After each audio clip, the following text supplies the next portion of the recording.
Boa noite, irmãos. Boa noite. Encarnados e desencarnados. É uma honra e um prazer enorme estar aqui de novo para dividir um pouquinho com vocês o ensinamento do Evangelho.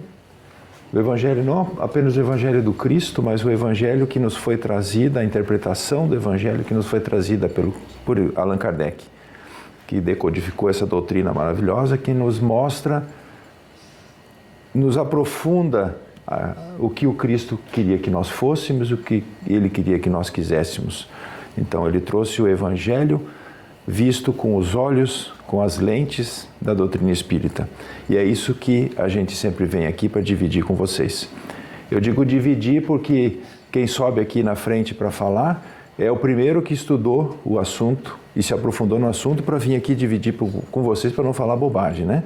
Então, é uma oportunidade enorme para quem vem aqui na frente poder dividir com vocês o ensino acumulado, tá? Hoje, o tema que eu escolhi para nós conversarmos, o despertar da consciência à luz da doutrina espírita. Essa palestra eu já fiz ela em algumas outras casas e numa delas, ao final da palestra, uma pessoa veio conversar comigo e me fez uma pergunta. O despertar da consciência acontece só a quem é espírita? O que vocês acham? Não, né? E aí eu aproveitei o ensejo e acrescentei um slide, eu acho que não dá para ver muito, né? A luz não está muito grande. Em alguns trechos do Evangelho, onde Jesus nos traz justamente a resposta dessa pergunta. Quando ele diz lá em Marcos 16:15, ide por todo o mundo pregai o Evangelho a toda criatura, não apenas aos hebreus, aos judeus. E em Mateus 24:14, e este Evangelho do Reino será pregado em todo o mundo em testemunho a todas as nações. Novamente, ele deixa claro que não é só para o povo hebreu. Em Apocalipse, capítulo 7, 9, ele descreve a salvação alcançando uma grande multidão que ninguém podia contar, de todas as nações, tribos, povos e línguas.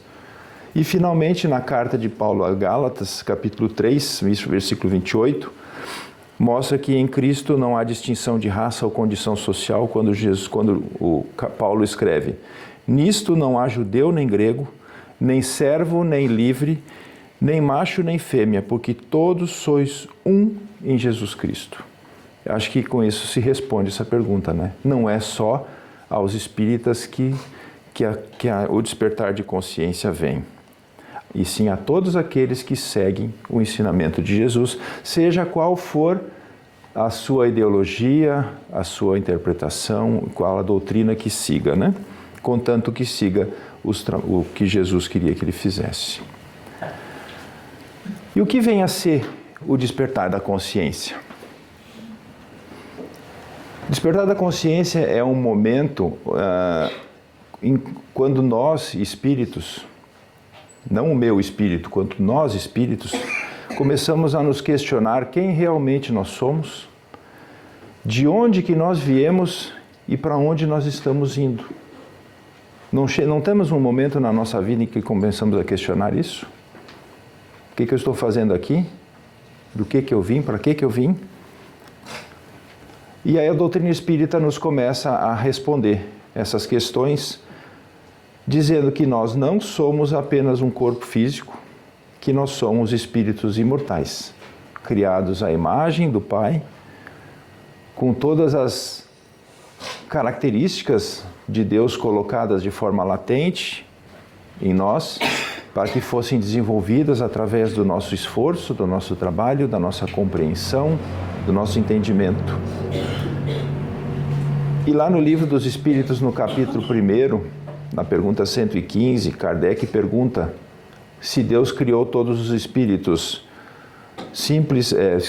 Kardec pergunta se Deus criou todos os espíritos, uns bons e outros maus. A resposta do Espírito de Verdade é que não. Deus criou todos eles simples e ignorantes, isto é, sem o saber. Mas não teria sido mais fácil, então, se Deus já tivesse criado todos nós já sabendo de tudo? né, já iguais a Ele. Se eu vou fazer uma prova na escola e já levo a cola, eu já sei todas as respostas, qual é o mérito que eu tenho de tirar nota boa nessa prova? O mérito não está naquele que se dedica, que estuda, que aprende, para daí colocar em prática na prova os seus ensinamentos. E é justamente essa era a intenção de Deus quando nos colocou simples e humildes, mas, como diz lá no capítulo 6, o Cristo Consolador do Evangelho, criou simples e humildes para que vos tornasseis perfectíveis, a fim de moldares a vossa dócil argila e serdes os artífices da sua imortalidade.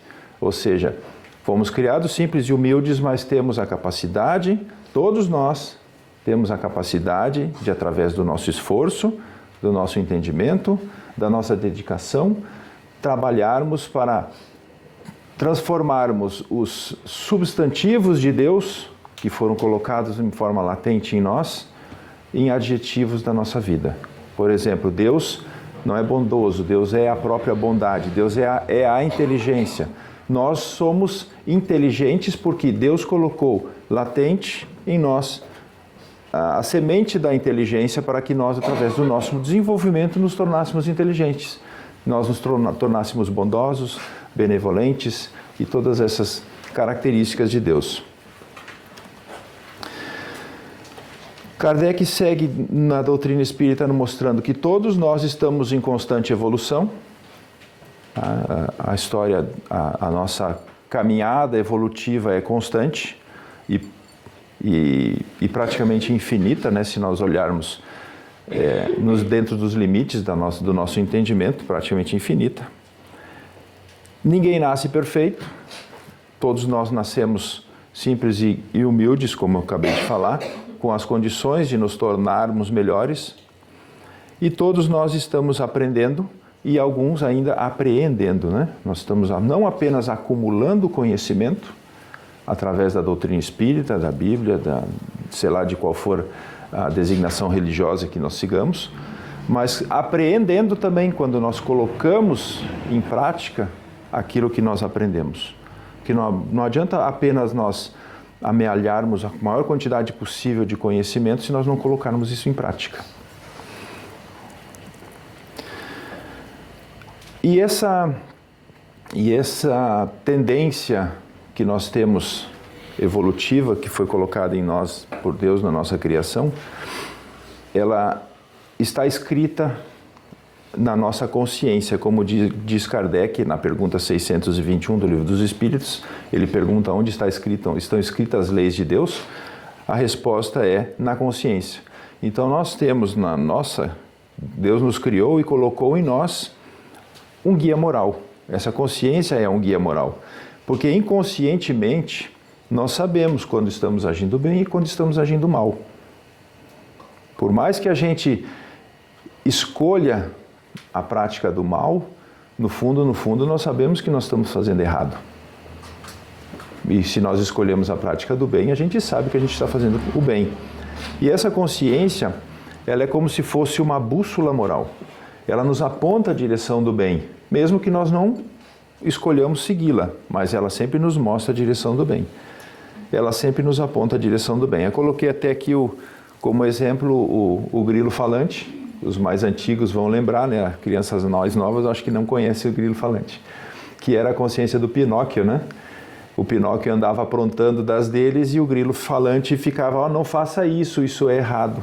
Então a nossa consciência é como se fosse o nosso grilo falante, que está na nossa orelha dizendo, apontando para nós sempre a direção que nós devemos tomar. Às vezes nós ouvimos, às vezes nós não ouvimos. Quando nós não ouvimos, nós arcamos com as consequências de não ouvir o que o grilo fala, né? A nossa consciência fala. E quando essa consciência precisa iniciar o seu despertar, porque nem sempre nós estamos atentos a ela. Nem sempre a gente está escutando o que o grilo falante está nos falando, o que a nossa consciência está buzinando no nosso ouvido. Por quê? Porque muitas vezes nós estamos distraídos, nós estamos vivendo, sendo arrebatados por esse mundo material que estamos cercados de matéria, estamos cercados de interesses imediatos, que quando nós temos na nossa visão apenas o mundo material, que é finito, né? Então quando nós pensamos, eu nasci, antes eu não existia, eu nasci, Deus me criou, eu nasci. E quando o meu corpo físico morrer, acabou. Então, essa visão, digamos assim, estreita da criação divina, quando nós ficamos presos a essa materialidade, os nossos desejos, os nossos anseios ficam também muito restritos a esse pequeno espaço de tempo, que para uns é 30 anos, 50, 80, 100 anos no máximo, né? E quando eu tenho essa visão de que quando eu chegar lá nos meus 80 anos a vida vai acabar, ou 90, ou 100, às vezes antes até, as minhas prioridades são diferentes, porque tudo que eu coloco como desejável da minha vida, tudo que eu quero para a minha vida, eu preciso arrebatar nesse pequeno espaço de tempo. E às vezes as coisas que eu quero, como são materiais, eu quero um carro novo, eu quero uma casa, eu quero ter diplomas para poder ser chamado de doutor, né? Eu quero trocar de carro todo ano, eu quero viajar, eu quero ir para a Europa para poder postar no Instagram, na frente da Torre Eiffel, lá em Paris, para que as pessoas vejam que eu sou uma pessoa vencedora. Então, quando a gente tem essa janela, digamos assim, de vida pequena, esse tipo de recompensa nos basta. Mas ela é uma recompensa efêmera, por quê? Porque quando eu chego naquele momento do desenlace do corpo físico, que o eu espírito acorda do lado de lá e percebe, opa, eu não estava morto, o que eu estou fazendo aqui? Cadê aquele monte de coisa que eu trabalhei tanto, que eu suei tanto para conseguir na minha vida? Cadê aqueles diplomas? Nada veio junto comigo, o que eu estou fazendo aqui? Então, quando a gente amplia a nossa visão de existência, a gente muda totalmente os nossos desejos, né? E aí, enquanto nós estamos presos na materialidade, muitas vezes nós não percebemos aquela consciência, aquele grilo falante buzinando no nosso ouvido. Não te preocupa tanto em trocar de carro, não te preocupa tanto em trocar de casa, não te preocupa tanto em ir passear para postar no Instagram, te preocupa mais em ser uma pessoa melhor, porque aquelas fotos do Instagram, quando você passar para o lado de lá, não vão te fazer bem nenhum. Agora, como no próprio Evangelho diz, as lágrimas que enxugasse vão fazer muita diferença quando tu chegares do lado de lá. E enquanto nós estivermos presos ainda nessa materialidade, digamos assim, a nossa consciência vai permanecer adormecida. Mas aí, a sabedoria de Deus, que não é nada bobo, né? Ele vai descobrir uma maneira de fazer a gente acordar. E como é que ele vai fazer isso? Algo vai acontecer na nossa vida. Nós vamos começar a nos deparar com desafios, com perdas, com dificuldades. Aqui na ilustração nós temos lá Sísifo, né? Aquele que Zeus condenou ele a passar o resto da sua existência empurrando uma pedra para cima, né? E quando chegasse lá em cima a pedra escorregava, ele tinha que empurrar de novo, ou seja, um desafio eterno de praticando força e desafio. Ali embaixo nós temos uma enchente, uma devastação que destruiu uma cidade, um bairro. Aqui a doença, né? Quando a doença nos acomete ou acomete algum familiar, alguma pessoa querida também. E aqui embaixo os boletos, né? Dificuldades financeiras, aqueles intermináveis boletos, né? Que meu pai sempre dizia, não adianta brigar com eles, que eles sempre vencem.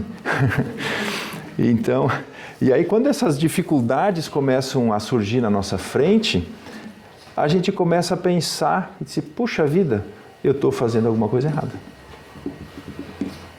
Eu luto tanto, trabalho, ganho dinheiro, mas eu não consigo me livrar dos boletos. Comprei uma casa, a coisa mais linda do mundo. Veio uma enchente e levou a casa. Pratico esporte, cuido da minha alimentação. Puf, caio na cama doente. Será que isso aí não é uma cutucada? E quando essas dificuldades aparecem, as perguntas começam a voltar na nossa cabeça. E aí a gente começa a perguntar, qual é o sentido da vida? Por que eu trabalho tanto, ganho dinheiro e não dou conta? Por que eu construo e o ladrão me leva tudo que eu faço? Né? O que será que Deus quer de mim então, se tudo que eu faço dá errado? E aí quando surgem essas perguntas, aí começa o despertar da consciência. Porque eu começo a perceber que alguma coisa de errado está acontecendo na minha vida. E a pergunta mais, eu acho, importante de todas, qual é o sentido da vida? Alguém de nós sabe responder essa pergunta? Qual é o sentido da vida? Por muito tempo eu fiz essa pergunta e não sabia responder. E aí, uns anos atrás, eu li um livro de um sobrevivente dos campos de concentração nazista, Viktor Frankl, que foi o criador da logoterapia, que é uma terapia de tratamento psicológico, né?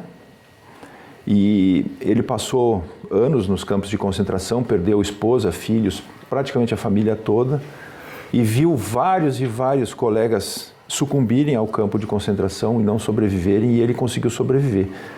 E aí depois, já recuperado fisicamente, passou pelo hospital, aquela coisa toda, perguntaram para ele, como é que tu conseguiu sobreviver a tantas atrocidades, a tanto sofrimento, a tanta perda? E ele disse assim, eu sobrevivi porque, diferente dos meus colegas que sucumbiram, eu coloquei sentido na minha vida. Aqueles que não têm sentido na vida acabam sucumbindo às dificuldades. Agora, quando eu coloco sentido na minha vida, eu consigo vencer as dificuldades. Então a resposta dele, à pergunta qual é o sentido da vida, é fazer a vida ter sentido. E como é que a gente faz a nossa vida ter sentido? Como é que a gente faz com que ela vale a pena ser vivida? Aí entra o ensinamento de Jesus.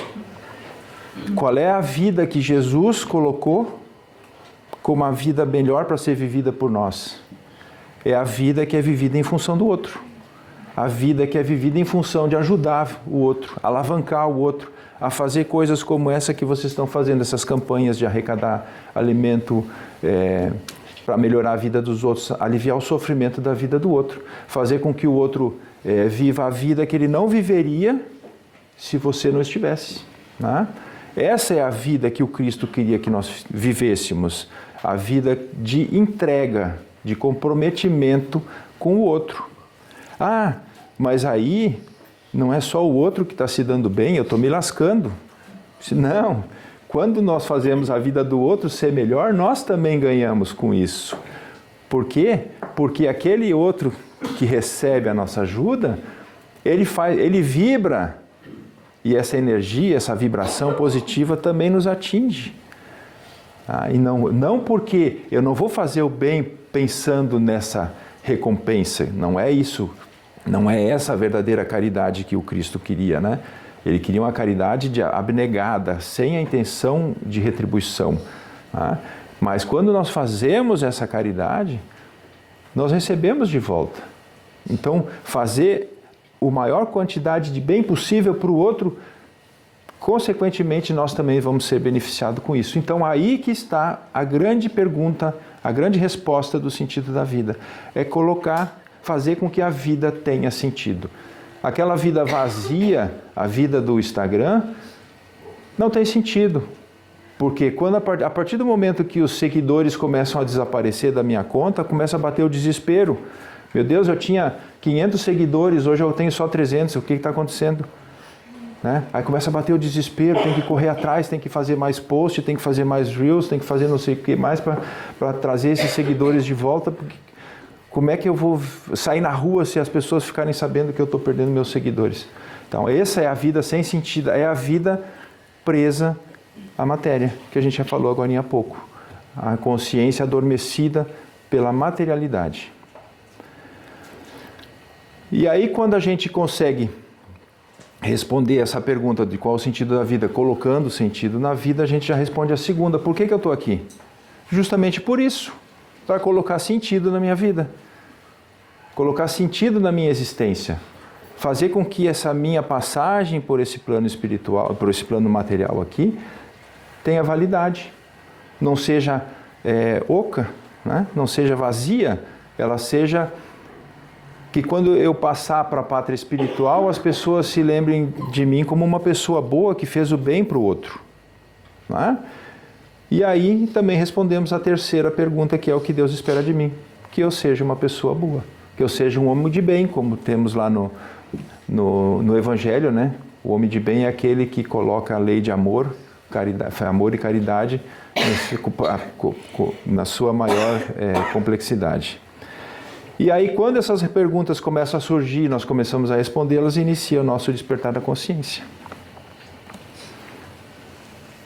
Joana de Ângeles, no livro Despertar do Espírito, ela vem nos trazer uma frase muito interessante, quando ela diz que a dor é o grande despertador da consciência. Agora há pouco, quando mostramos aquelas imagens das dificuldades, das enchentes, das dores... aquelas são as dores que vão despertar a nossa consciência. Eu estou andando no caminho preocupado com a matéria, preocupado comigo mesmo, cercado de orgulho, de egoísmo, de vaidade. E se não acontecer alguma coisa, se eu não tropeçar, se eu não cair, se não sentir uma dor, eu vou continuar nesse caminho. Tá? Então o que acontece? A dor vem como um grande despertador da minha consciência. Aquela dor física, aquela dor que causa, que dói no bolso, né, como a gente tem mania de dizer, né? O radar está ali, mas eu só vou respeitar aquele radar o dia que chegar uma multa e eu ter que tirar do meu bolso o dinheiro, aí eu vou passar a respeitar aquele radar. Essa é a dor que vai despertar a nossa consciência. Por quê? Porque quando ela surge, que nós começamos a perceber, opa, tem alguma coisa de errado, ela nos faz essas três coisas, né? Ela faz com que nós paremos, opa, tem alguma coisa errada acontecendo por aí, não está dando certo isso. E aí eu começo a refletir, por que está acontecendo isso? Por que está dando errado? Por que eu trabalho e não consigo? Por que eu estudo e não passo na prova? Né? E aí com essa reflexão eu vou amadurecer. Eu vou descobrir por que eu não estou dando certo. Por que só está dando coisa errada na minha vida? É porque eu estou tomando a direção errada, eu estou sendo materialista demais, eu estou sendo orgulhoso demais, eu estou sendo vaidoso demais. E aí eu vou amadurecer para começar a mudar essa minha trajetória. São Francisco de Assis tem uma frase nos suas famosas fioretes, né? Os seus livrinhos, onde ele colocava os seus pensamentos, as suas orações, muito linda, que também fala sobre essa questão da dor, onde ele diz: louvado sejas, meu Senhor, pela irmã dor, companheira inseparável do meu Senhor crucificado. Bendito sejas, meu Deus, por essa criatura de quem todo ser vivente foge. Ninguém quer sentir dor. Nós sentimos dor por uma necessidade, mas ninguém quer sentir essa dor. Mas aí ele diz que a irmã dor nos purifica, nos solta das amarras terrestres, porque ela abre os nossos olhos, faz com que nós paremos, reflitamos e amadureçamos, e nos lança nos braços de Deus. Então, bendita seja a irmã dor. E aí a gente começa a ver que aquilo que a princípio parecia ser um sofrimento, na verdade, é um convite de Deus para o nosso crescimento espiritual. Quando nós paramos, refletimos e amadurecemos, é uma oportunidade para o nosso desenvolvimento espiritual. Essa dor veio com a intenção de nos melhorar, não como uma punição. Porque enquanto a gente tem a nossa consciência adormecida, ela não despertou ainda, porque a gente já falou agora há pouco, porque ela está envolvida em orgulho, egoísmo e no materialismo. Então, presos nesses 3 fatores, a consciência não desperta. E aí no Evangelho, segundo o Espiritismo, no capítulo 17, no item C de Perfeitos, quando o Kardec fala sobre o homem de bem, ele justamente fala que é aquele que pratica a lei de justiça, de amor e caridade na sua maior complexidade, né? E quando nos afastamos desses valores, quanto mais nos afastamos desses valores, mais a nossa consciência fica obscurecida. Quando ele fala de justiça, amor e caridade, nós estamos vendo aqui 3 fatores que a gente pode pensar, fazendo um link lá com o primeiro capítulo do Evangelho. Quando falamos de justiça, falamos da primeira revelação, Moisés. Quando falamos de amor, falamos da segunda revelação, Jesus. E quando falamos de caridade, falamos da terceira revelação, a doutrina espírita. Então, o verdadeiro homem de bem é aquele que pratica a justiça, a lei, o amor e a caridade. Coloca tudo isso na sua vida, no seu caminho. Então, quanto mais a gente se afasta desses valores, mais a nossa consciência fica obscurecida. Mas ela nunca desaparece. Porque lembra lá no comecinho que a gente falou, lá na pergunta 621, ela está escrita na nossa consciência. Por mais adormecida que ela esteja, por mais presos nas dificuldades da vida que nós estejamos, a nossa consciência, o nosso grilo falante está sentadinho no nosso ombro, esperando a gente tirar a cera do ouvido para ouvir o que ele tem a dizer. Ele não vai embora. Uma coisa importantíssima para que a gente possa ouvir o que o grilo falante, a nossa consciência vai nos dizer, é a necessidade do nosso autoconhecimento. Eu preciso me conhecer para saber o que eu quero. Não tem um ditado popular que diz que para quem não sabe para onde vai, qualquer caminho serve? Se eu não sei quem eu sou, qualquer coisa serve. Então, para que eu possa decidir os rumos da minha vida, para que eu possa escolher o que eu quero fazer da minha vida, eu preciso me conhecer. E como é que eu faço esse meu conhecimento? Eu vou buscar as fontes externas, internas, para que eu possa me conhecer. Joana de Ângeles continua naquele mesmo livro, falando que o crescimento espiritual exige que nós aprendamos a nos observar os nossos pensamentos, as nossas emoções e as nossas atitudes. Eu tenho que perceber se o que eu estou pensando condiz com o que eu quero ser, com o que eu sou, com aquilo que eu busco ser, com aquilo que o caminho que eu escolhi disse que eu deveria fazer. No nosso caso, a doutrina espírita, se os meus pensamentos são condizentes com o que a doutrina espírita prega. As nossas emoções, se as emoções que estão surgindo na minha frente são oriundas de virtudes ou de egoísmo, de vaidade, preciso controlar essas emoções. E principalmente esses pensamentos e essas emoções estão me levando a tomar certas atitudes. E essas atitudes são boas, são más? Estão condizentes com a minha caminhada, com meus objetivos? E aí, a Joana de Ângeles nos diz que sem o autoconhecimento não existe uma evolução consciente. É aquela história, se eu não sei quem eu sou, qualquer coisa serve. Então é necessário que eu trabalhe o meu autoconhecimento para que eu possa decidir a direção da minha caminhada. E aí quando eu me conhecendo, tendo consciência dos meus sentimentos, dos meus pensamentos, das minhas atitudes, eu começo a perceber que quando a minha consciência desperta, algo importante muda dentro de mim. Porque eu passo a perceber que eu sou responsável pela minha evolução. Nós somos responsáveis pela nossa evolução.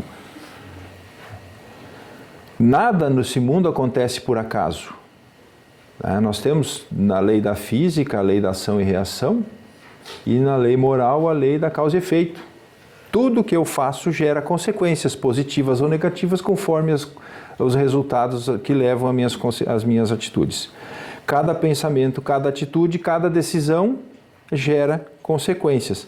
E aí vem a frase importante, que não é castigo.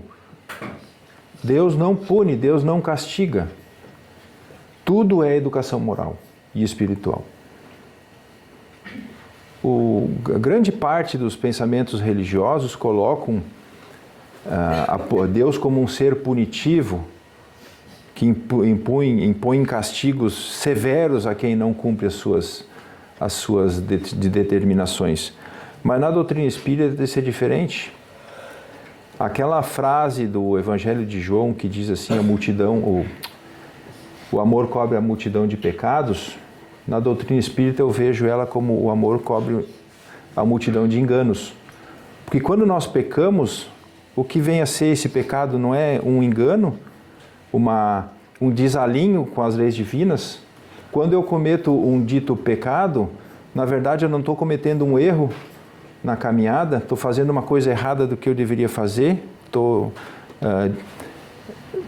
fazendo uma coisa que não está escrita nas leis divinas, e isso não é Deus que vai me punir por isso, por esse erro. Porque quando uma pessoa me ofende, eu quero puni-la por essa ofensa. Porque eu sou ser humano, estou vivendo ainda nesse mundo seguindo as leis da humanidade, então ainda tenho esse sentimento, essa necessidade de punir a pessoa que me ofende. Então, normalmente só vai ser punido quem for ofendido. Deus vai se ofender com qualquer coisa que eu faça? Será que se eu fizer alguma coisa errada, Deus vai ficar chateado comigo? Não. Deus não pune ninguém, Deus não se ofende, então Ele não tem que perdoar ninguém, porque Ele sabe, quando Ele nos criou, Ele sabia de todas as potencialidades de certo e errado que nós temos na nossa vida. Ele sabia que nós íamos errar, que nós íamos acertar, então Ele não tem que nos punir. Quem nos pune somos nós mesmos. No livro Perdão... agora me fugiu o nome do livro. Perdão... É do Chico e Emmanuel, que diz: Deus não perdoa, Deus não pune porque Deus não se ofende. Quem se pune é o espírito em desalinho às leis divinas, que arca com as consequências das suas más atitudes. As suas atitudes são o processo e a sua consciência é o juiz. Então, se eu sei que se eu ficar acordado a noite inteira, no dia seguinte eu vou ter sono, eu fico acordado a noite inteira, no outro dia eu acordo morrendo de sono, não tenho vontade de ir trabalhar. É Deus que está me punindo porque eu não dormi a noite toda? Não, é eu que estou arcando com as consequências do meu erro. Se eu sei que se eu comer demais, no dia seguinte eu vou passar mal, eu como demais, Deus não está me punindo com a dor de barriga. Não, sou eu mesmo que estou arcando com as consequências do meu ato impensado, porque eu sabia que eu estava fazendo errado. Então, nada é castigo, tudo é consequência, ou seja, se for bem aproveitada, educação espiritual. Já passei do horário. E aí nós temos o despertar do amor, capítulo 12, quando Kardec fala sobre do texto de Jesus, não saiba a mão esquerda o que a direita dá. Ele nos coloca então a diferença entre caridade material e caridade moral. E na mensagem da irmã Rosália, amai-vos uns aos outros e façamos o que quereríamos que nos fizessem, o dito de Jesus, né? Quer coisa mais simples do que isso? Se eu não quero sofrer, não quero que o outro me faça mal, simplesmente eu não vou fazer mal para o outro. Né? Se eu jogar uma pedra no telhado do vizinho, o vizinho vai jogar uma pedra no meu telhado também, né? Então eu não jogo a pedra no telhado dele para que ele não me jogue a pedra também. E aí Jesus nos ensinou o caminho mais seguro para o despertar da consciência. É o amor. Outra maneira de despertar do amor, que agora a gente entra, até agora nós falamos no despertar do amor pela dor, né? A dor é o despertador da consciência. Mas essa consciência também pode despertar pelo amor. Quando nós percebemos que quando nós começamos a ajudar, a compreender, a perdoar, também algo se transforma dentro de nós. A nossa consciência se ilumina. E nesse caso eu não precisei tropeçar, eu não precisei sofrer uma aflição para que eu percebesse que eu tinha que fazer isso. Não, eu comecei a fazer isso por amor. E aí nós temos a caridade como caminho, que é o que a doutrina espírita nos traz, né? A doutrina sintetiza o ensinamento de Jesus naquela frase de que fora da caridade não há salvação. E eu colocaria que quando ele fala salvação, eu colocaria libertação espiritual. Fora da caridade não há libertação espiritual. Porque se eu não for caridoso, se eu não cumprir a lei de Deus fazendo o bem ao próximo, eu vou continuar preso naquela roda viva de sofrimento, de peso de consciência, de culpa, de remorso e de pecado que a gente vinha trabalhando até agora. A caridade combate o maior inimigo da evolução, que é o egoísmo. Como é que eu vou... Se eu sou uma pessoa egoísta, eu não vou dar nada para ninguém, né? Eu preocupo primeiro comigo, né? É aquela história do farinha pouca, meu pirão primeiro, né? Então, se eu for uma pessoa egoísta, eu não vou ser caridoso de maneira nenhuma. E cada gesto de bondade, quando eu consigo me livrar desses sentimentos, transformar esses sentimentos que são auridos dos instintos materiais de conservação, de sobrevivência, que é o orgulho, o egoísmo, né, a vaidade, e transformo isso em virtudes, transformo isso em virtudes de amor, caridade, benevolência, cada gesto que eu faço amplia a minha consciência, fortalece o meu espírito e me aproxima de Deus, porque era o que Ele queria que eu fizesse. Quando a consciência desperta, o espírito começa a desenvolver sim, empatia, porque eu consigo me colocar no lugar do meu irmão. Eu consigo ver o sofrimento do meu irmão e me sinto constrangido em não ajudar. Sinto a necessidade de fazer o bem para ele também, né? Eu fico mais sereno e mais responsável, porque eu sei que eu sou responsável também na minha caminhada e na caminhada daqueles que estão ao meu redor. Eu percebo que a vida na Terra é só uma passagem, uma escola espiritual, né? A gente vai estudar lá na pátria espiritual e vem fazer a prova aqui embaixo. Se rodar na prova, a gente volta de novo para fazer, tantas vezes quantas forem necessárias, né? E aí a gente vê que cada experiência é uma oportunidade de crescimento. Cada encontro, né, é um aprendizado. Cada encontro com cada um de nós, comigo, com vocês, é um aprendizado. Né? E aí vem as questões já, para nós encaminharmos o encerramento. Em que ponto da nossa jornada espiritual nós estamos? A nossa consciência já despertou? Ou nós ainda estamos presos às ilusões da vida material? Aí nós começamos naquelas perguntinhas lá do comecinho, né? O que eu estou fazendo aqui? Para onde que eu vou? Qual é o sentido da vida? Mas aí o importante é que nós nos lembremos. Deus não exige perfeição imediata. Deus não quer que a gente vá dormir ruim hoje e acorde bom amanhã de manhã. Ele sabe que isso é um trabalho longo, é uma caminhada árdua, que exige esforço, exige dedicação, exige comprometimento e que não é de uma hora para outra. Ele sabe disso. A única coisa que Ele quer de nós é que nós caminhemos com Ele, que nós não nos afastemos dEle, né? Evangelho de Marcos, capítulo 15, se eu não me engano, capítulo 15, versículo 4. Permaneceis em mim, que eu permanecerei convosco. O que ele quer dizer com isso? Não é a permanência física, material. Ele não quer que eu seja andando do lado dele, abraçado de mão dada com ele. Ele quer que eu permaneça seguindo as pegadas dele, seguindo os ensinamentos dele. Se eu assim fizer, ele vai estar sempre do meu lado. A doutrina espírita vem nos dizer que o progresso é uma lei da natureza, capítulo 10, leis morais, né? Se eu não me engano é a 7ª lei, né? A lei de progresso. E essa lei do progresso nos convida passo a passo para mais amor, mais luz e mais evolução espiritual. Aqui são os livros que eu utilizei, né? o Evangelho, o Livro dos Espíritos e Divaldo Franco, Despertar do Espírito, da Joana de Anjos. Muito obrigado a todos pela atenção. Desculpe por eu ter passado da hora. Espero que tenha sido bem proveitoso, como foi para mim ter trazido esse trabalho para vocês. Que Deus os abençoe, Jesus os fortaleça e Maria Santíssima os proteja. Obrigado.